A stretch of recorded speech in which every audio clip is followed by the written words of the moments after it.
All right, so let's get started with part one of the Algebra Final Study Guide. We're going to work through problems 1 through 6. If you could have printed this out first, that would have been the best. But if not, you can work it out in your math notebook. You may need to pause more often then to recreate the problem in your notebook and then solve it so you know what the work is going towards. So let's get started. So in this first one, we can see that we need to use the distributive property. And we're going to distribute 5, so we get 15 plus, hold on a second, plus 5c plus 2. And then on this side, we can combine the 2c and 3c to get 5c plus 17. Now, if you remember from the first unit, once we see that we have the same variable and coefficient on each side, it's kind of going to indicate maybe there's not going to be one solution. So let's keep combining over here. We get 17 plus 5c equals 5c plus 17. Now we recognize that it's exactly the same terms on both sides. And so this means infinitely many solutions. And remember, to verify that, you would just, if you take away 5c from here, it's going to eliminate both. You take away 17, it's going to eliminate both. You're going to end up with 0 equals 0, which will always be true no matter what the c equals. Okay? This one we're going to solve for y in both equations.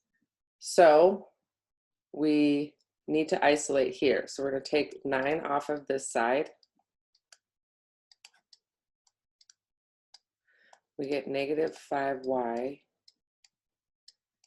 equals 6x minus 7. Then we're going to divide everything by negative 5. We get y equals 6 divided by negative 5 is negative 6/5. So leave it as a fraction, x. And then negative 7 divided by negative 5 is positive 7/5. And there's our answer for that. This one, solve for y. Negative 4y plus 9y is 5y. And then we rewrite the rest. Then subtract 5x. We don't want it on this side. We get 5y equals negative 15 minus 5 is negative 20. And then we divide everything by 5. Remember, if you write it only once, you got to remember to apply it twice. Negative 20 divided by 5 is negative 4. And 5 divided by 5 is 1. So we get y equals negative 4x plus 1. Okay, let's look over here. Which of the following equations have no solutions? So we're looking for it to never be able to balance out. This one, we can tell, this one's going to have one solution, right? Because you're going to add 9 to both sides. We're going to get 56. 7x equals 56. Divide both sides, x is going to equal 8. That's one solution. Okay, so that's not it. This one, it's going to be negative 5x plus 5. Over here, it's negative 5x minus 5.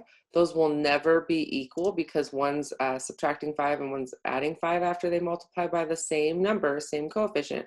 So this one is one of them. Let's keep checking, see if there's more. This one, we're going to get 6x minus 9, distribute minus 9. This one's going to be infinitely many solutions. This one, we have different coefficients for x. So automatically that tells me that it's going to have one solution. Let's try this one. Negative 2x, this is going to be negative 2x. This is a positive 10. This becomes positive 10, and then they're adding 1. So this is actually going to be negative 2x plus 11. This one also will not have any solutions. Okay? So you're looking for no solutions. Just remember, you're looking for same coefficients and different constants, like this. This one ended up like that. Okay, let's keep going. We got 3 more.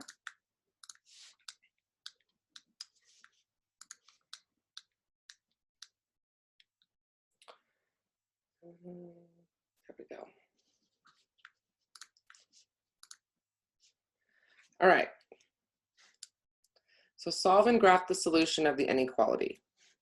And remember, if it's not a system of inequalities, we're just graphing on a number line. Okay, so let's first distribute. We get negative 2c plus 2 is less than negative 22. We are isolating c, so we can graph it. So we're going to subtract 2 on both sides.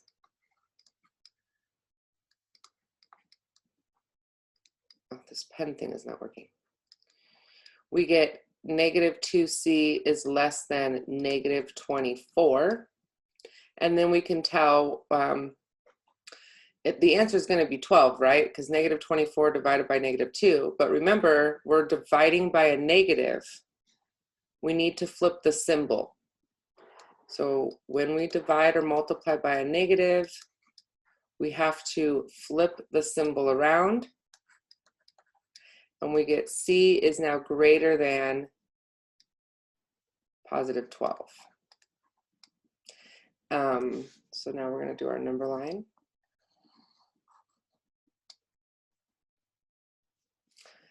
And we know that c is greater than 12, so I'm going to put 12 somewhere over here just to give room to graph this way. It's an open circle because there's no, it's not equal to 12, it's just greater than 12. So then we shade to the right. Okay, now we have a compound inequality. This is where the x is a part of 2 inequalities, but we write them all together. So we're going to solve this the same way that we would the other ones. Remember that we can split this off. So it's negative 7 is less than x minus 8, and x minus 8 is less than 2. I just took this portion, and then I took this portion. So let's solve this. We add 8 on both sides. That means that x is, well, I can write it this way. Add 8, x is greater than 1. And then over here, add 8, x is less than 10. And we're going to graph this on the same number line. We want our minimum value to be 1 and our maximum to be 10, because those are the values that we had here. And now we need to see which way we're shading. X is greater than 1. It is not equal to, so it's open circle, and I'm going this way. X is less than 10, so I'm going this way. So this is an and inequality, right? Because it's in the middle of both values. Remember, if they go opposite of each other, if you're shading this way and that way, it's an or. But it's and because it is in all the values in between 1 and 10 that x is equal to. Okay, your guys' favorites, fractions. Let's see if we can make sure we nail this. There will be fractions on the final, okay? So we're solving for x. We always get rid of the smaller value first. Half is smaller than 3/4. But the other thing we're thinking is, look at all these fractions. Look at the denominators. Can we multiply everything times the least common multiple and eliminate all of these fractions at once? Yes, we can. So least common multiple between 2, 3, 4, and 6 is going to be 12. So I'm going to multiply everything. I need this pen to work better. Everything times 12.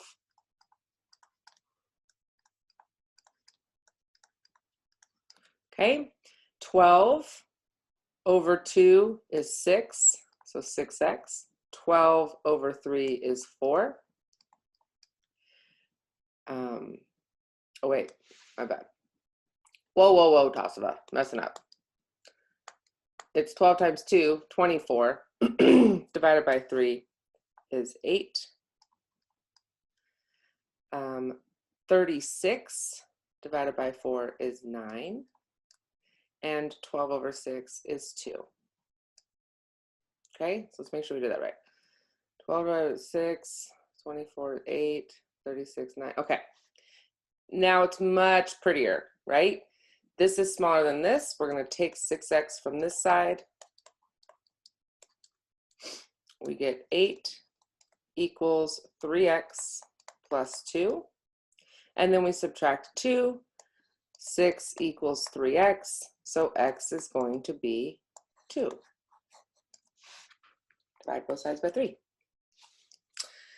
Okay, so now what you guys are going to do is we're going to take some of these. Actually, what we should do maybe is just recreate all of them. Just trying to think of the best way to do this, but we need to take some notes, okay? And so in the next video, I'm going to go through the notes portion. Remember, notes will be used on your final. You can use a full page of notes. So you should have already torn out, if not, do it now. Tear out a page in your math notebook. You're going to be able to, it should be graph paper. Hopefully it's graph paper. You should be able to,